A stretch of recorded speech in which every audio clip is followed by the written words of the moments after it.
எசேக்கியேல் 9ஆம் அதிகாரம்.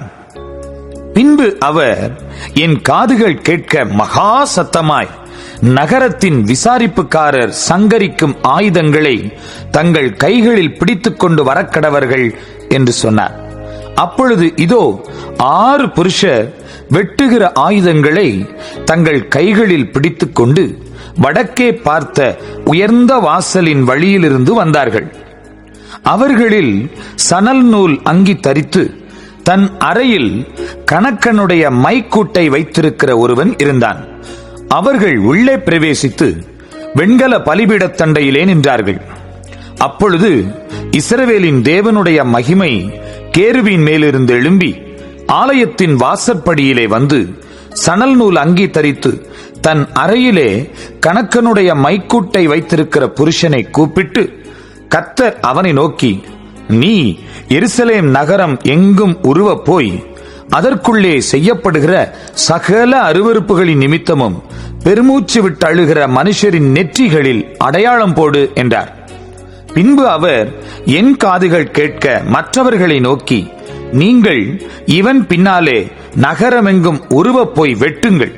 உங்கள் கண் தப்ப விடாமலும் நீங்கள் இறங்காமலும் முதியோரையும் வாலிபரையும் கன்னிகைகளையும் குழந்தைகளையும் ஸ்திரீகளையும் சங்கரித்து கொன்று போடுங்கள்.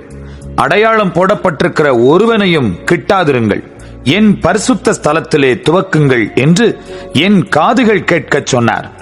அப்பொழுது அவர்கள் ஆலயத்துக்கு முன்னே இருந்த மூப்பரிடத்தில் துவக்கம் பண்ணினார்கள். அவர் அவர்களை நோக்கி, நீங்கள் ஆலயத்தை தீட்டுப்படுத்தி பிரகாரங்களை கொலையுண்டவர்களாலே நிரப்பி புறப்பட்டு போங்கள் என்றார். அவர்கள் நகரத்தில் போய் வெட்டினார்கள்.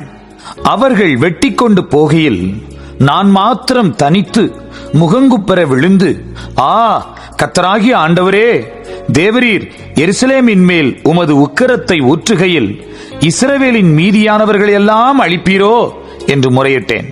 அதற்கு அவர், இஸ்ரவேலும் யூதாவுமாகிய வம்சத்தாரின் அக்கிரமம் மிகவும் பெரிது.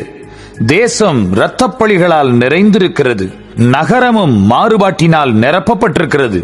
கர்த்தர் தேசத்தை கைவிட்டார், கர்த்தர் பார்க்க மாட்டார் என்று சொல்லுகிறார்கள். ஆகையால் என் கண் தப்ப விடுவதும் இல்லை, நான் இரக்கஞ் செய்வதும் இல்லை. அவர்களுடைய வழியின் பலனை அவர்கள் சிரசின் மேல் இறங்க பண்ணுவேன் என்றார். இதோ சணல் நூல் அங்கி தரித்து தன் அறையில் மைக்கூட்டை வைத்திருக்கிற புருஷன் வந்து, நீர் எனக்கு கட்டளையிட்டபடியே செய்தேன் என்று காரியத்தை தெரிவித்தான்.